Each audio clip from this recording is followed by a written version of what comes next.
Okay, so you have the Fool card and it's upright for you. So that makes sense to me in my mind because, the Fool card is something where you're embarking on a new journey and you have sort of let go of the past. You're ready to learn again. You're ready to travel again. You're ready to explore again. And you are very open to a lot of different possibilities. There's just a lot going on for you. And it could be that you're starting a new business. It could be that you're already working on something new for yourself, a new source of income, maybe even a new relationship. There's something that you've taken the leap of faith for and that I feel like you're already on it. So this is your current situation right here, okay? That's your current situation. So I like this story already, okay?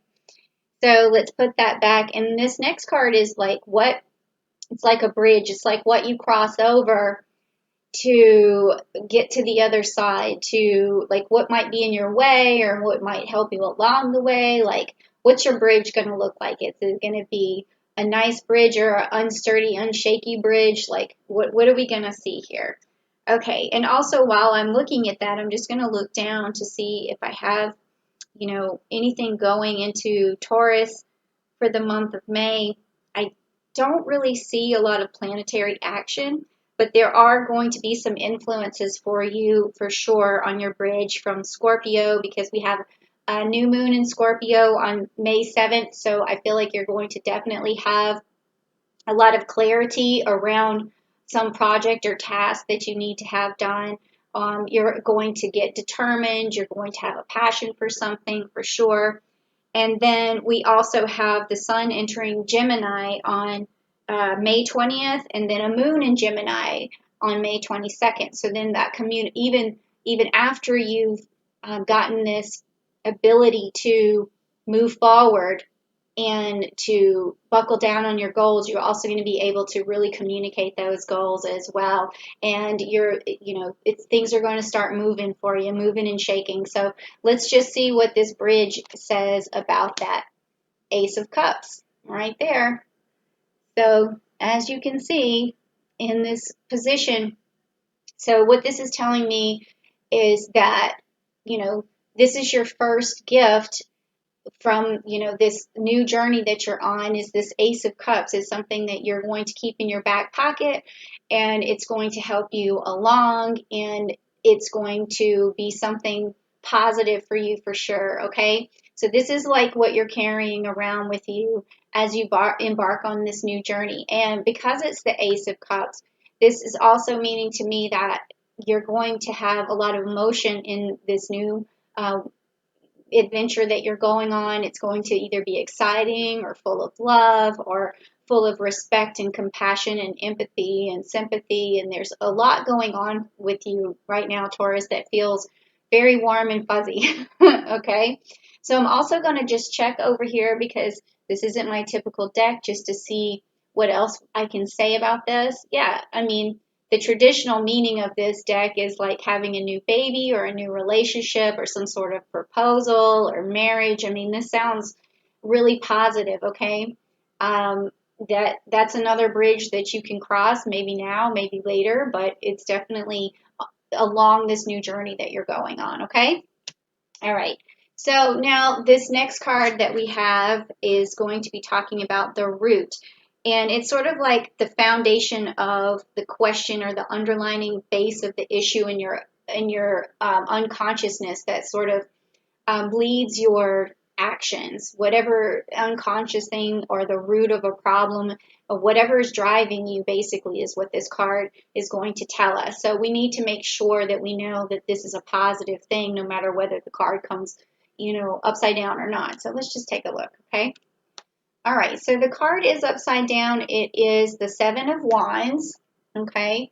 And so we already know that this is a card of manifestation, okay? But it is in reverse, so I want to see kind of where we'd be going with this.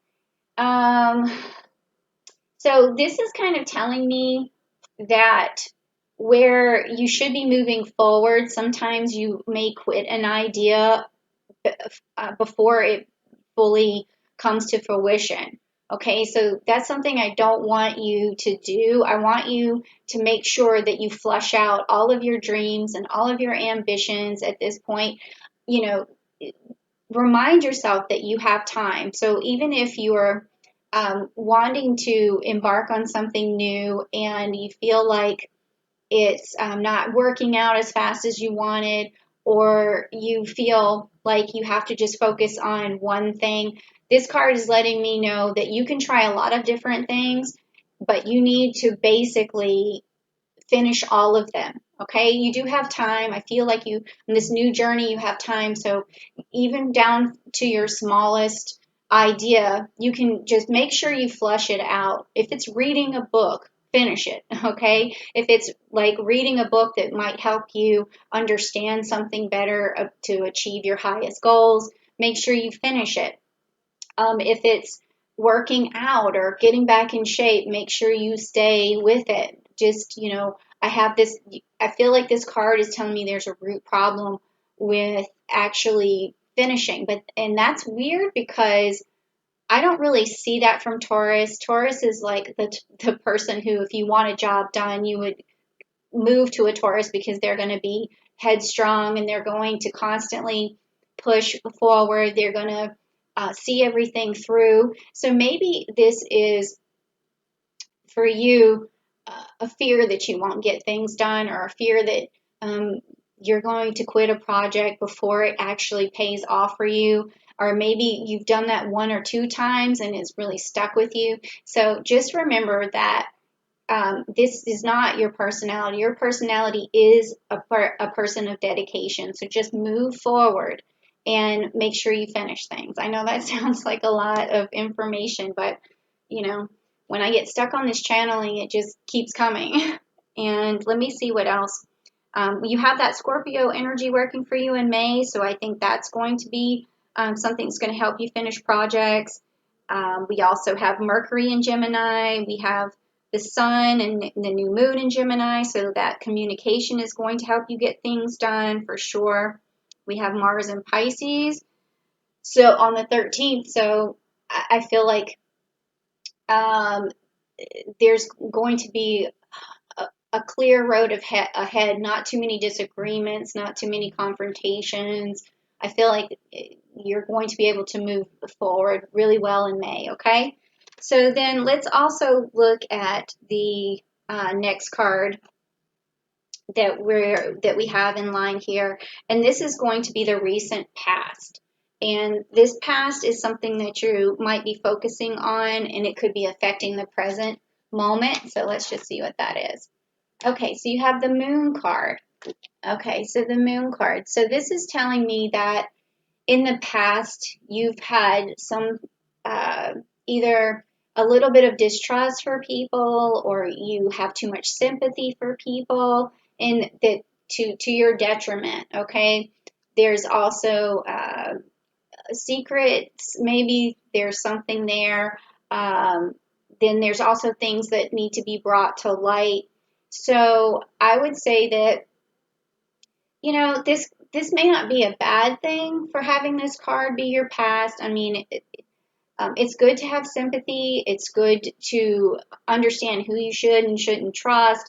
It's good to have gone through a few, upsets to grow as a person. So I think that as long as you use like whatever wounds you have and scars you have to toughen yourself up and to push yourself forward, I think that's really going to help you mentally just stay the course. Okay, so that's not bad. That's not a bad card to have. I should probably leave these over for you, but we've already kind of started. So, all right, so the next card that we have here is a possible outcome in May. Like, where is this going? Where is the fool going?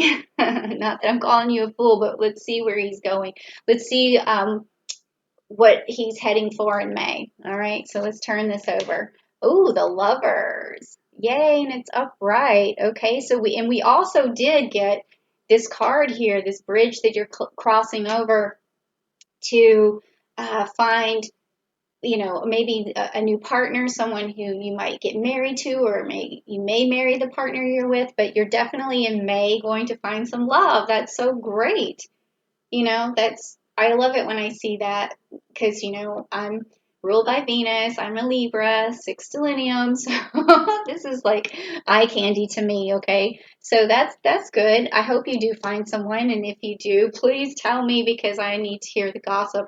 I need to know what is going on. All right. So bow chicka bow. All right. Now, next, we are going to look at your future influences that could unfold, like something that is going to spark you along. Okay, so let's see what that is. All right, so we're getting a lot of upright cards, which is good. And this is the Nine of Pentacles. Ooh, and look at that. That's beautiful. Okay, and it is upright, so I want to see. Okay, all right, let's see, Pentacles. Luxury, self-sufficient financial gain, and there's solo pleasure. So this sounds really good. This sounds like your whatever journey you're on is going to bring you love. It's going to bring you abundance. It's going to just bring you luxury. I'm liking this. I like the Taurus reading this month. This sounds really good. So that's hopeful. I'm jealous. Of course, I haven't done the Libra reading yet, so I don't know what's going to happen to me yet. So we'll see. Okay, and then also let's go to the next card. The next card is about you. It's about your strengths, your weaknesses, what you need to overcome, what you need to use, like what's going on with yourself and your personality right now. It's going to really push you and help you along. So let's check this out. All right, so we have the King of Cups. The King of Cups is upside down, okay? But that's okay. So what that tells me, this is your strength and your weakness, okay? And with it being the King of Cups, I'm feeling from you that there is a lot of sympathy for other people that sometimes shadows your decisions. That's kind of what I'm getting from this. So I want you to understand that it's okay to be sympathetic to people. It's actually a really good trait, but not to your own detriment. You really need to learn how to balance your emotions. And that's why, we have the 2 cups here. And I just want to check out as well. And we have this also saying, again, romantic love, partnership, proposal, and marriage.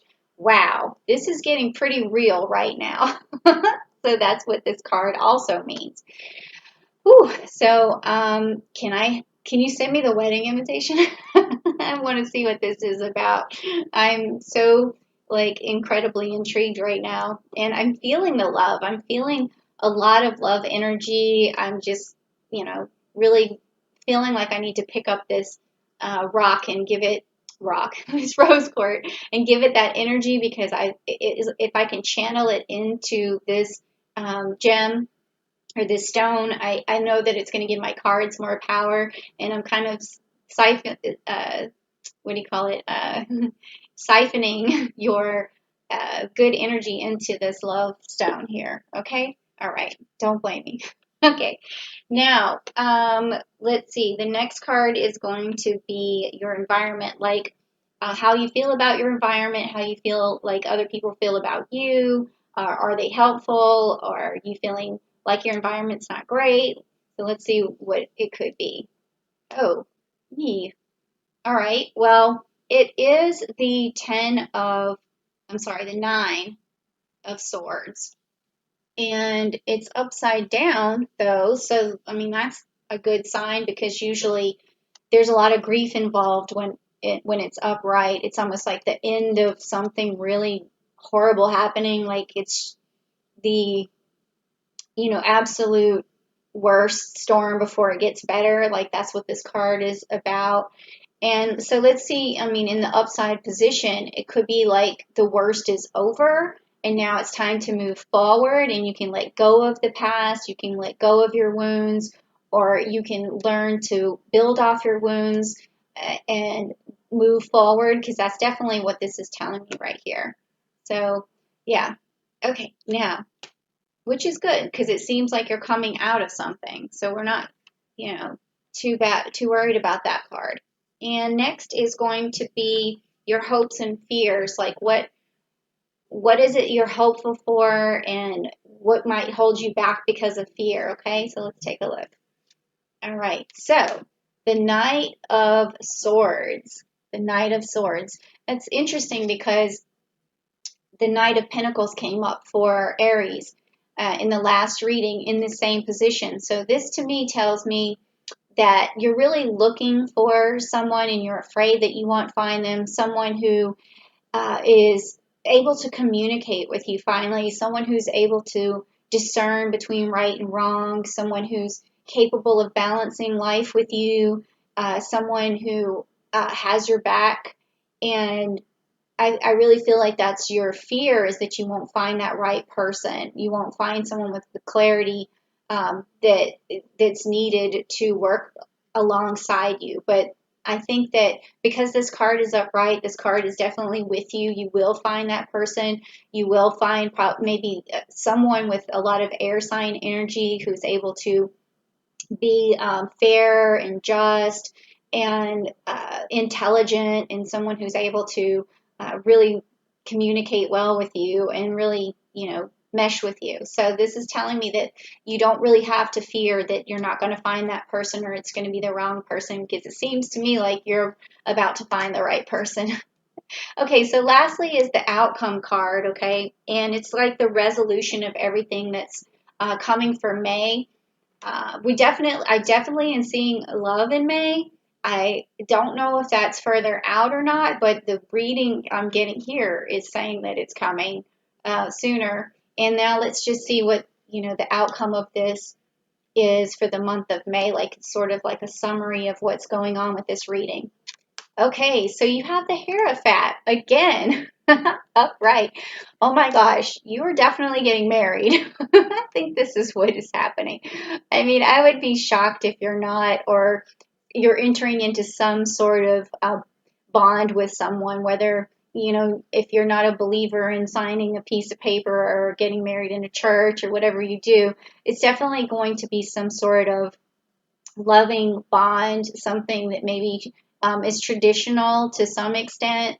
So it's going to have a lot of meaning to it. And I just want to look real quick for the Hierophant and see what else it could mean. Connections, conformity, traditions. So, I mean, to me, a lot of that, based on this reading, it seems like it could even be a traditional wedding. Okay, something is going to go along with your beliefs. It's going to jive with your beliefs. I can't believe I still use that word, but that's what it sounds like to me. So this is really cool.